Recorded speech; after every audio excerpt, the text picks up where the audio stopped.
என்னவா தமிழ் சமையலுக்கு உங்களை அன்புடன் வரவேற்றுக் கொள்கின்றேன். இதுவரை எனது வீடியோக்களை பார்த்து ஆதரவு தந்து கொண்டிருக்கும் அன்பு உள்ளங்கள் அனைவருக்கும் மனமார்ந்த நன்றியை தெரிவித்துக் கொண்டு, இதுவரை எனது சேனலை சப்ஸ்கிரைப் செய்யாதவர்கள் தயவு செய்து சப்ஸ்கிரைப் செய்து கொள்ளுங்கள். கூடவே பெல் பட்டனையும் தட்டி விடுங்கள். அப்பொழுதுதான் நான் போடும் புதிய வீடியோக்கள் உடனுக்குடன் உங்களை வந்து சேரும்.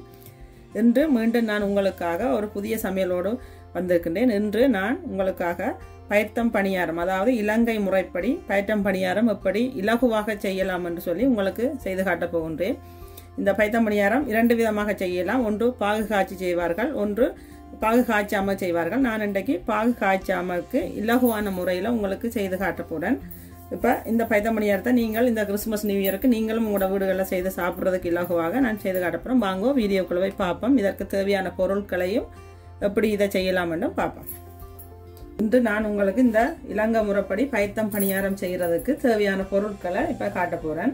இதுல பாத்தீங்கன்னு சொன்னா நான் அரிசி, இது பைத்தம்மா அதாவது இப்படி கடையிலேயே வேண்டலாம். நீங்கள் வறுத்த பயறு இப்படி நல்லா வறுத்து கோதெல்லாம் எடுத்து இருக்கும். இந்த பயரைத்தான் நான் பவுடர் ஆக்கி 1/2 கிலோ பைத்தம்மா எடுத்து வச்சிருக்கிறேன். இந்த 1/2 கிலோ பைத்தம்மாவுக்கு இதுல 100 கிராம் வறுத்த சிவப்பு அரிசிமா எடுத்து வச்சிருக்கிறேன்.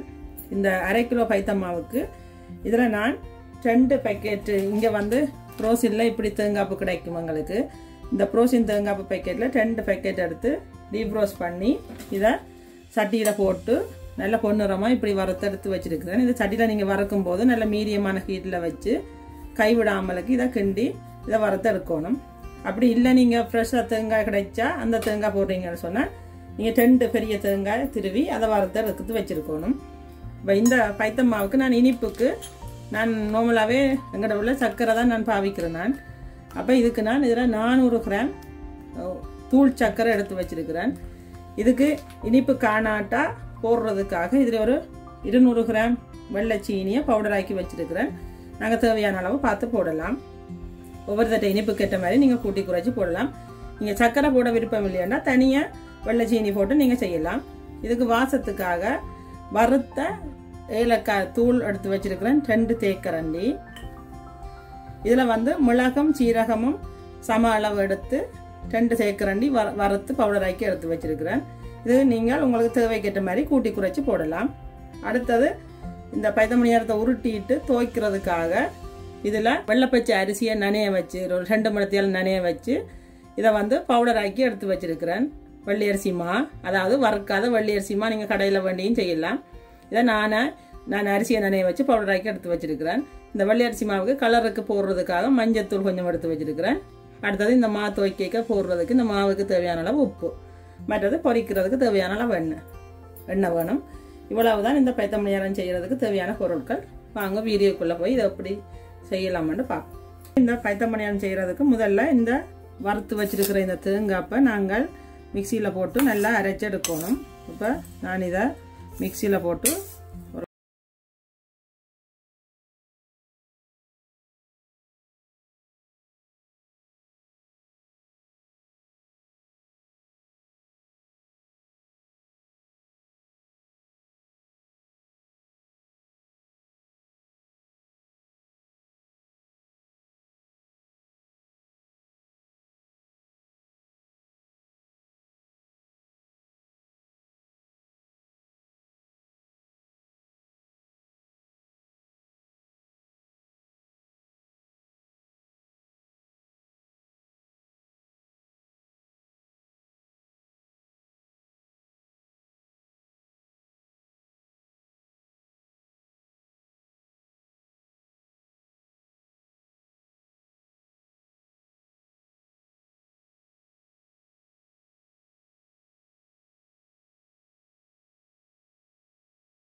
இப்போ நான் இனிப்பு போடணும்.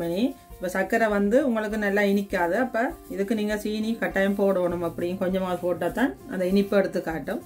அப்போ நான் அந்த 200 கிராம் சீனி பவுடராக்கி வச்சுருந்தேன் தானே, அதில் இருந்து அரைவாசி சீனியை நான் போடுறேன். நான் உங்களுக்கு ஃபுல்லாக ஏன் போட்டு காட்டையிலண்டா ஒவ்வொருத்தருக்கும் ஒவ்வொரு மாதிரி இனிப்பு பிடிக்கும். அப்போ அதுக்கேற்ற மாதிரி நீங்கள் அளவாக பார்த்து எப்படி போடலாமன்றதை காட்டுறதுக்காகத்தான் நான் உங்களுக்கு முழுக்க ஒரே இதாக போட்டு காட்டையில். இப்போ இதை கலந்து பார்த்து நீங்கள் இந்த மாவையே ஒருக்கா டேஸ்ட் பண்ணி பார்த்துட்டு உங்களுக்கு விரும்பின மாதிரி இனிப்பை கூட்டி குறைச்சி நீங்கள் போடலாம். மற்றது அதே மாதிரியே அந்த வாசனை பொருட்கள், அதாவது வறுத்த ஏலக்காய் பவுடர், மிளகு சீரக பவுடரை கூட நீங்கள் உங்களுக்கு விருப்பத்துக்கு ஏற்ற மாதிரி கூட்டி குறைச்சி போடலாம். ஏனெண்டா இங்கே வெளிநாடுகளில் சில பிள்ளைகளுக்கு இந்த மிளகு சீரகம் போடுறது, ஏலக்காய் போடுறதெல்லாம் பிடிக்காம இருக்கும். அப்போ அதுக்கேற்ற மாதிரி நீங்கள் கூட்டி குறைச்சி போடலாம்.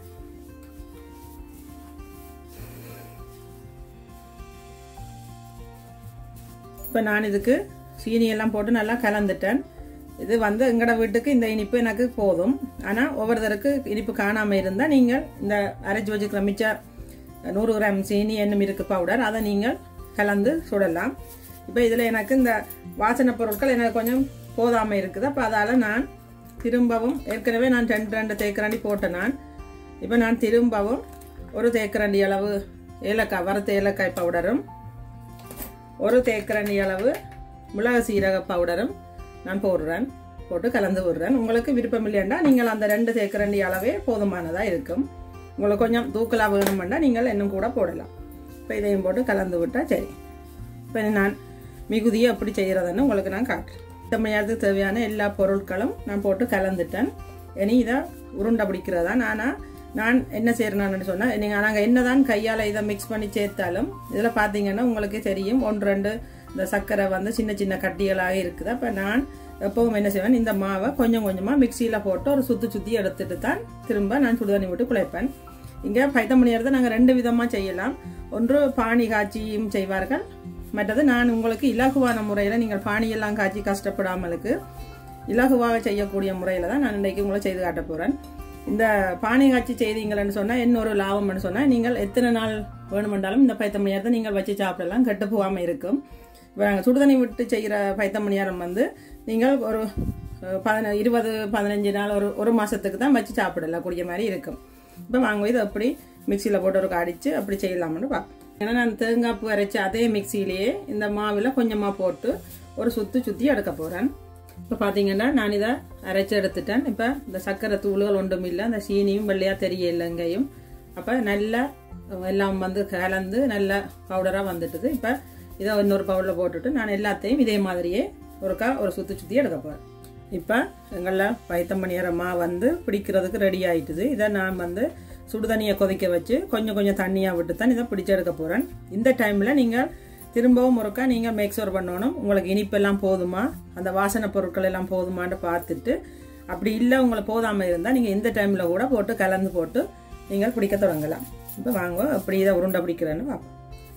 இப்போ இந்த பைத்தம் மாவை நான் வந்து உருட்டி எடுக்க போகிறேன் உருண்டைகளாக.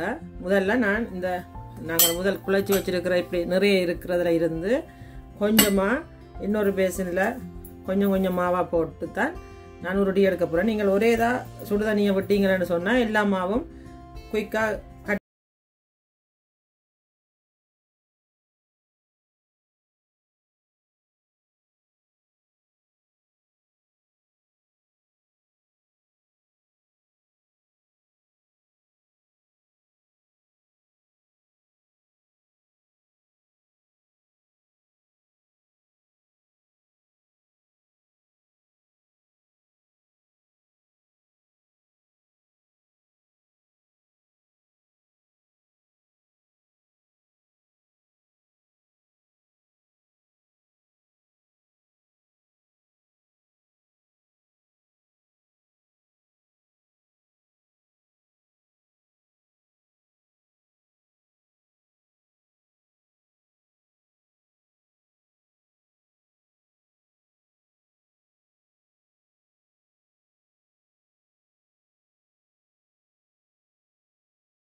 பார்த்தீங்கன்னா இப்படி நல்லா உருண்டைகளாக நீங்கள் இதை உருட்டி எடுத்தீங்கன்னா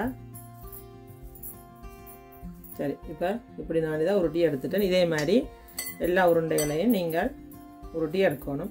சில பேருக்கு கொஞ்சம் பைத்தம்பணியாரம் ஈரத்தன்மையாக இருந்தால் விருப்பமாக இருக்கும், சில பேருக்கு மாவாக இருக்கணும். அப்போ அப்படியா நீங்கள் இன்னும் இதை விட தண்ணியை குறைச்சி விட்டு எடுக்கணும். அப்போ தான் உங்களுக்கு உங்களை சுவைக்கேற்ற மாதிரி இருக்கும். இது நான் இப்போ விட்டது வந்து கொஞ்சம் ஈரப்பதமையாக இருக்குது. இதை விடவும் நீங்கள் தண்ணியை குறைய விட்டும் பிடிக்கலாம். இதை விட தண்ணியாகவும் நீங்கள் கையில் இப்படி வச்சு உருட்டுற மாதிரி நீங்கள் செய்து பிடிக்கலாம். இது வந்து நாங்கள் கொஞ்சம் தண்ணி விட்ட உடனே இப்படி வடிவாக விறகுது என்னன்னு சொன்னால் நல்லா எண்ணெய் பிறந்து விறகுதுன்னா நாங்கள் தேங்காய்ப்ப நல்லா வறுத்து அரைச்சு நாங்கள் அது வந்து எண்ணெய் பிறக்கிற வரைக்கும் அரைச்சினாங்க. அதால் கையில் கூட பார்த்தீங்கன்னா அந்த எண்ணெய் தன்மையோடு இருக்கும். இது இதே மாதிரி எல்லா உருண்டையும் நீங்கள் பிடிச்செடுக்கணும்.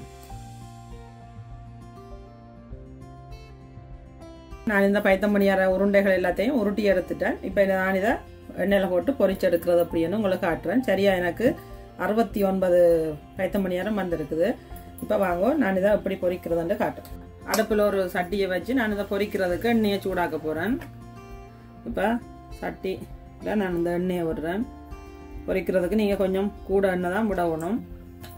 இப்போ விட்டு நான் இதை சூடாக்க எண்ணெயை விட்டுட்டேன். நான் அடுப்பை பற்ற வச்சு எண்ணெயை நான் சூடாக்குறேன்.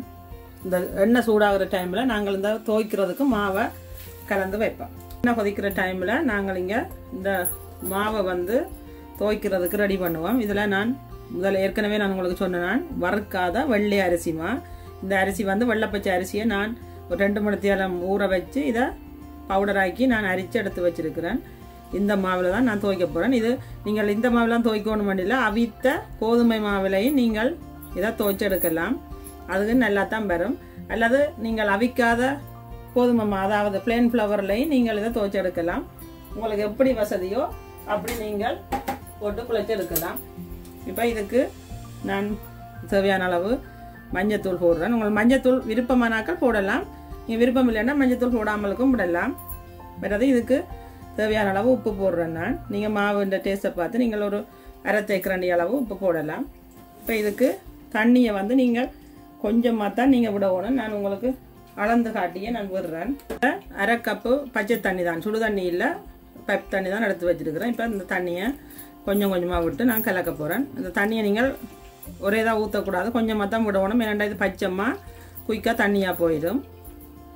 அப்போ நான் அதுக்கேற்ற மாதிரி கொஞ்சமாக விடுறேன். இப்போ நான் இந்த அரை கப்பையும் நான் விட்டுட்டேன். இப்போ பார்த்தீங்கன்னா நான் மாவை ரெடி பண்ணிட்டேன். இந்த இப்படி இந்த பதத்துக்கு தான் இது இருக்குது. இப்போ எண்ணெய் நல்லா சூடாயிட்டுது. நான் இந்த உருட்டி வச்சுக்கிற உருண்டையில் இருந்து இதுக்குள்ள போடுறேன். ஒரு 5 உருண்டை நான் போடுறேன் முதல்ல.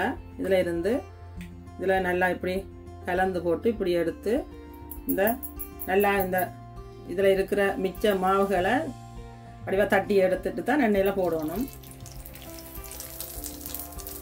இப்படி ஒண்டா எல்லாத்தையும் போட போகிறேன். போடும்போது கிட்ட கிட்ட போட்டதுக்கு பக்கத்தில் போடாமல் தூரத்தில் போடணும். அப்போ தான் உங்களுக்கு ஒன்றோடு ஒட்டாமலுக்கு வடிவாக வரும்.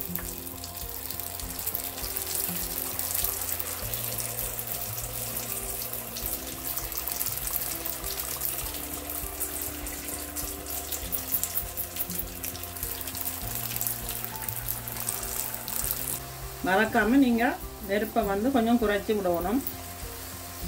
ஆக நல்லாவும் எரிச்சு விடக்கூடாது. ஏன்னா அடியில் நீங்கள் போட்டு முடிகிறதுக்கு முதல் போட்ட பைத்தம்பணியாரம் கீழே அடியில் ஒட்டி எரிய தொடங்கிடும். அதனுடைய நீங்கள் குறைச்சி தான் விடணும். பைத்தம்பணியாரம் பொரிஞ்சு வரைக்கும் நீங்கள் போடுற அந்த மாவில் இருந்து விழுகிற இந்த இதுகள் வந்து இப்படி பொரிஞ்சு வரும். இதை நீங்கள் சைட்டால் கரண்டியை வச்சு எல்லாத்தையும் வெளியில் எடுத்து விட்டுறணும். ஒருவேளை உங்களுக்கு பைத்தம்பணியாரம் உள்ளுக்க போட்ட பைத்தம்பணியாரம் வெடிச்சிடுதுன்னு சொன்னால் நீங்கள் அதுக்கு பிறகு உடனே நீங்கள் இன்னொரு சட்டியில் எண்ணெயை மாற்றிடணும். மாற்றி போட்டு தான் நீங்கள் பைத்தம்பணியாரத்தை சுடணும். இல்லைன்னு சொன்னால் இந்த பைத்தம்பணியாரத்தில் மேலால் இந்த கருப்புகள் வரப்பாக்கும். அப்போ நீங்கள் எண்ணெயை வடித்து போட்டு தான் திரும்ப அடுத்த செட்டு பைத்தம்பணியாரத்தை போடணும். அடுத்த செட்டும் ரெடி ஆயிட்டுது. இப்போ நான் இதை வடித்து எடுக்க போகிறேன்.